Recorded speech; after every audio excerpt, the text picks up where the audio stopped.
Olá, pessoal da Autonomia. Estou aqui para o segundo capítulo da nossa série Saúde Funcional. Nesse segundo capítulo, a gente vai falar durante essa semana sobre o marcador mente. Poxa, mas o que tem a ver a mente com a saúde? Então, o que você pode esperar desse vídeo é que eu vou explorar um pouquinho a relação da mente com a saúde, vou trazer alguns estudos, não vou separar cada estudo, vou misturar um pouco as informações, depois eu boto os links se você quiser se aprofundar. Vou também falar da relação da mente com o exercício e depois vou tentar dar algumas dicas para você poder trazer para o dia a dia esses aprendizados, beleza?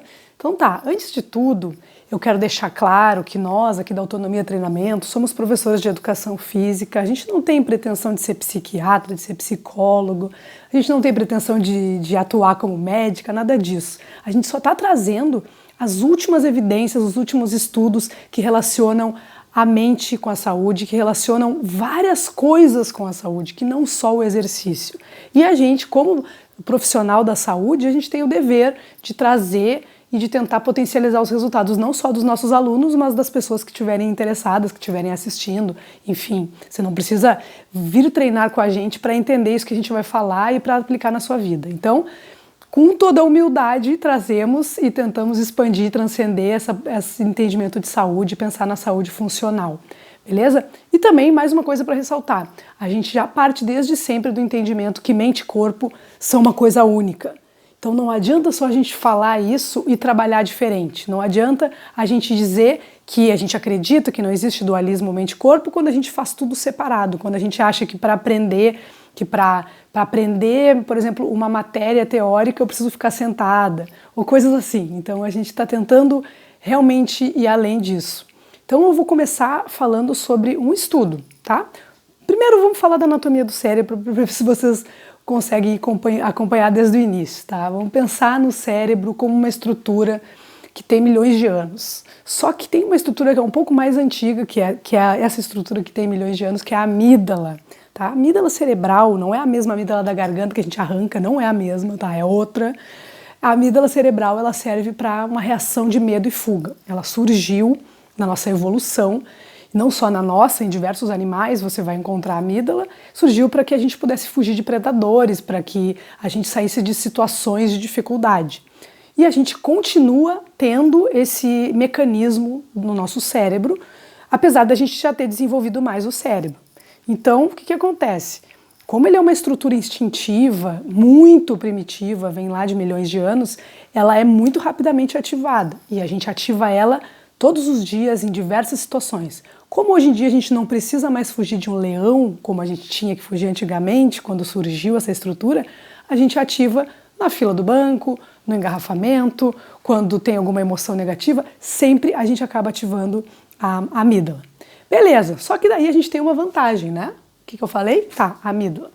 A gente tem a vantagem que a gente cresceu um pouquinho, o nosso cérebro, ele desenvolveu um pouco mais do que o dos outros animais. Isso não quer dizer que a gente é melhor, eu realmente não acho que a gente é muito melhor que os outros animais, mas a gente tem esse cérebro um pouco maior, um pouco mais desenvolvido. Então a gente desenvolveu uma estrutura chamada córtex pré-frontal, que fica na frente, aqui na nossa testa, tá? Então transforma o nosso cérebro num tamanho maior e também faz com que a gente tenha a capacidade de pensar. Então a gente pode racionalizar, a gente não vai precisar agir com instinto sempre. Então todas as situações instintivas que acontecem no nosso dia a dia, a gente pode controlar.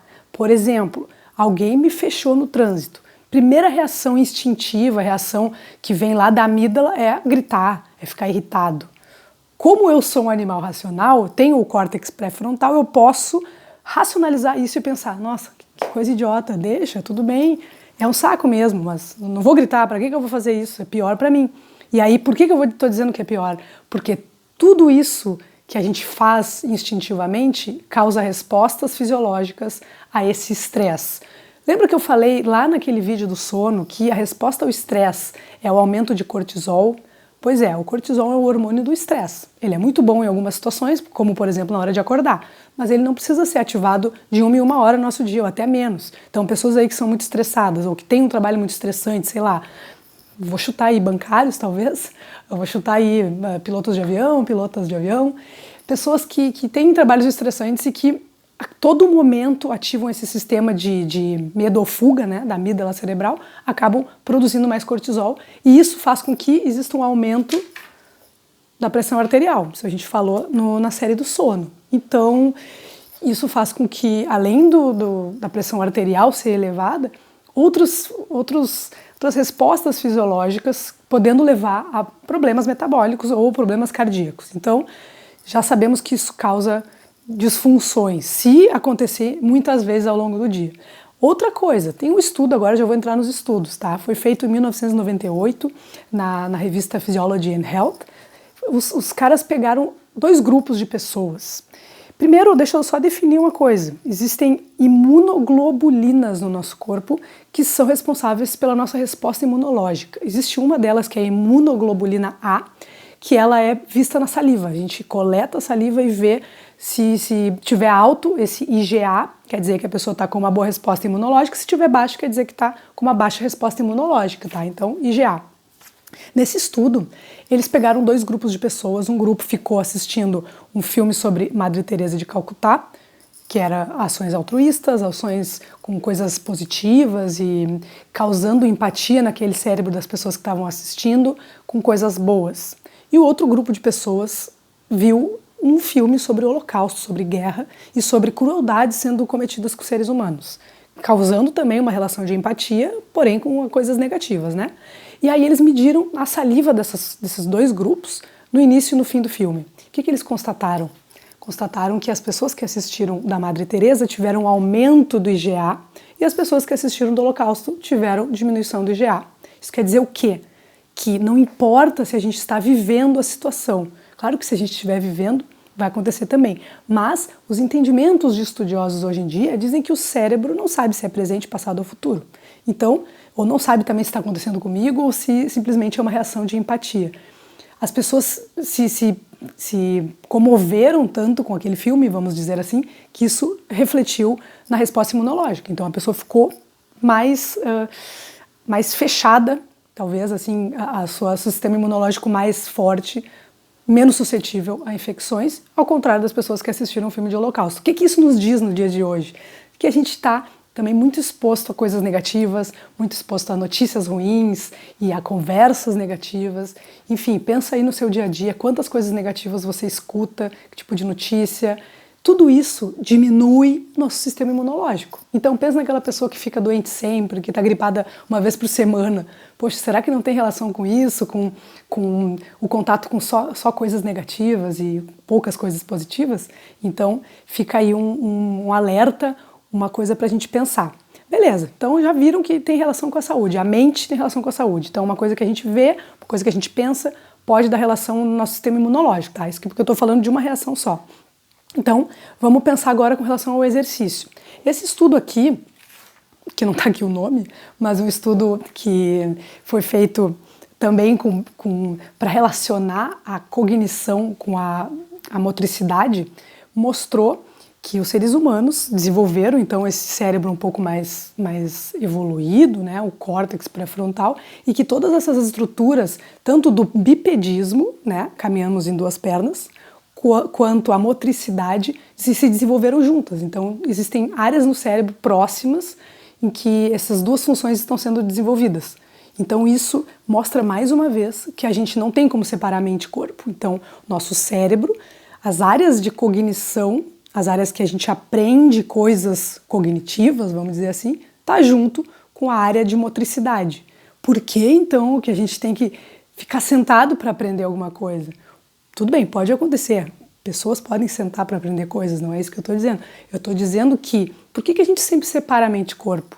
Por que a gente não pensa em coisas integradas? Então existe uma grande importância em a gente estar em movimento, porque é para isso que o nosso cérebro funciona, é por isso que ele desenvolveu, foi junto com isso que ele se desenvolveu e criou essa estrutura mais desenvolvida. Foi por isso, foi porque a gente também desenvolveu o bipedismo.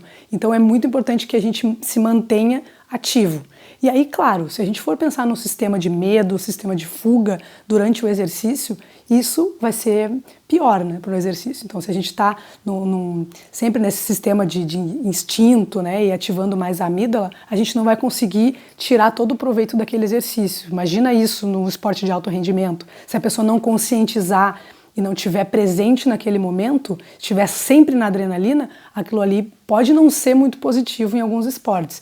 E vamos pensar na nossa vida diária, por exemplo, treinamento funcional. A gente sabe que não existe como fazer um exercício de treinamento funcional se a gente se atirar e não pensar no que está fazendo. Porque sempre vai, se tu estiver treinando no lugar legal, a pessoa vai te chamar a atenção que tu fez alguma coisa errada. Então, é muito importante a gente ativar o córtex pré-frontal e realmente racionalizar. Eu sei que ao longo do tempo a gente vai se acostumando, a gente faz de uma maneira mais mecânica, mas eu estou dizendo que é importante que a gente pense também, que é importante que a gente ative essa percepção para que o exercício seja mais efetivo, para que a gente não tenha problemas e para que a gente não tenha mais chance de lesão. Então, também uma relação com o exercício, tá? Agora, só para eu terminar, na verdade eu não vou terminar, ainda tem mais um pouco de vídeo. A medicina mente-corpo foi desenvolvida pela Universidade de Harvard, lá nos anos 70, pelo cardiologista Herbert Benson. Ele criou toda uma teoria que tem muita evidência científica, que trouxe... A gente falou agora há pouco sobre a resposta ao estresse, né? Aumento de pressão arterial e aumento de cortisol. O Benson pensou numa coisa que ele chamou de relaxation response, é a resposta ao relaxamento. Se a gente responde de uma maneira agressiva, né, ao estresse, como é que a gente responde ao relaxamento? E o efeito que isso tem em diversas situações da nossa saúde. Então ele fez muitos estudos e hoje ele é respeitadíssimo mundialmente. A Harvard é uma referência na medicina mente-corpo por isso, porque mostrou muitos efeitos fisiológicos positivos dessa técnica de relaxamento. Beleza. E aí, o que mais que a Harvard viu? Os estudiosos de Harvard, que o efeito placebo aconteceu num estudo, eles fazem muitos estudos sobre isso, né, para mostrar a relação da pessoa acreditar naquilo que ela está fazendo com o real efeito que ela tem. Então, eles separaram os grupos. Por um grupo, o grupo que sofria de dores crônicas. E um grupo foi administrado morfina, 10 miligramas, e para outro grupo foi o placebo. Encontrou-se nos resultados, tá? Eu estou falando de um estudo científico metodologicamente controlado, bem certinho. Não estou falando da minha cabeça, nem da cabeça de qualquer pessoa. Não estou falando de coisa falsa, tá, gente? Inclusive, eu vou botar os links aqui. Tudo aqui é baseado em ciência mesmo, em evidências fortes. Eles viram que de 30% a 40% das pessoas que tomaram o placebo tiveram o mesmo resultado que as pessoas que tomaram 10 miligramas de morfina. Reduziram as dores, então. Então, isso também corrobora com o fato de que quando a gente percebe, quando a gente acredita naquilo que está acontecendo ali, digamos, tomei a pílula placebo e acreditei que aquilo ali vai funcionar, eu consegui também ter o mesmo efeito que a pessoa que não tomou o placebo, que tomou o remédio real. Não estou dizendo que a gente tem que sair dando placebo para as pessoas, eu estou trazendo esse estudo para corroborar com o estudo que eu estou falando, de que é importante a gente vigiar, é importante a gente cuidar com os pensamentos e que isso tem efeitos reais no nosso corpo. Não estou também falando de nenhuma conotação religiosa, nenhuma conotação transcendental. Pode ter se tu quiser, mas eu estou falando de uma coisa simples, de uma coisa puramente fisiológica que acontece e que a gente não está se dando conta porque a gente meio que vive no piloto automático. Então, agora eu vou para as dicas, até nem botei aqui, mas as dicas direto aqui. Seguinte, importante a gente pensar que a gente sempre tem contato com coisas negativas e transforma as coisas negativas que acontecem com a gente em uma experiência. Então, por exemplo, eu saí e furou meu pneu. Eu vou chegar contando, poxa, furou meu pneu e aí eu fiz isso, isso e isso. Então aquilo ali vai ser uma experiência negativa, mas uma experiência. Quando eu chego bem nos locais, digamos, com esse mesmo carro que furou o pneu, quantas vezes eu cheguei bem com esse carro e não falei sobre isso? Então, o livro O Cérebro de Buda, que eu também vou botar aqui na descrição, ele fala sobre a gente transformar as experiências, as coisas boas que acontecem no nosso dia a dia, que são em maior número, em uma grande experiência. Então, poxa, que legal, cheguei com esse carro. Furou o pneu semana passada, mas eu cheguei todas as outras semanas, todos os outros dias com o mesmo carro e deu tudo certo. Tá? Então, pensa, claro que isso é só uma dica, né, que o livro dá para a gente tentar valorizar um pouco mais as coisas positivas que acontecem em maior número e a gente não valoriza. Então o nosso cérebro tem a tendência de buscar as coisas negativas e transformar isso numa coisa enorme. Para e pensa, tenta vigiar um pouquinho se isso acontece no piloto automático para ti e tenta ver se tu pode controlar isso, que eu acho que é possível, porque afinal a gente tem o quê? A gente tem um córtex pré-frontal, né? Tudo bem, o córtex pré-frontal é uma estrutura jovem ainda, ele tem milhares de anos, não é que nem a amígdala que tem milhões. A gente precisa treinar. Então, isso que eu tô te falando é justamente para tu começar a treinar essa tua estrutura do cérebro e ter reações positivas no teu corpo fisiologicamente, tá? Ter uma melhora na tua saúde. Beleza, e a segunda dica é que você pegue uma coisa do teu dia, assim, pensa numa atividade do dia, como escovar os dentes, tomar água, alguma coisa que seja bem banal, bem comum no teu dia, tenta transformar isso numa experiência que tu preste atenção. Então imagina que tu vai escovar os dentes e vai prestar atenção naquilo que está acontecendo. Tu não vai ficar pensando em outra coisa. Tu não vai ficar pensando que daqui a 5 minutos tu vai sair, ou que tu vai responder tal coisa na reunião tal lá no teu trabalho. Pensa apenas nos dentes. Pode não ser os dentes, então vamos pensar em qualquer outra coisa. Tu tá treinando, pode ser lá na autonomia ou em outro lugar, pode ser na tua casa, tá fazendo uma prancha, tá? Chutei um exercício aí.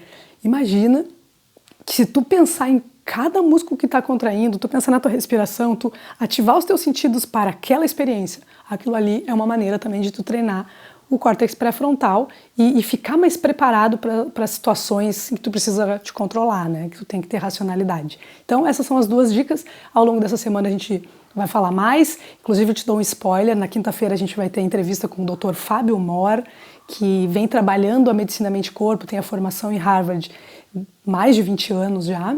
Então fiquem ligados que a gente vai botar na quinta essa entrevista. E ao longo dessa semana algumas dicas, se quiserem mais dicas também, se quiserem conversar, podem estar em contato. E agradeço por ter ficado até aqui. Até mais!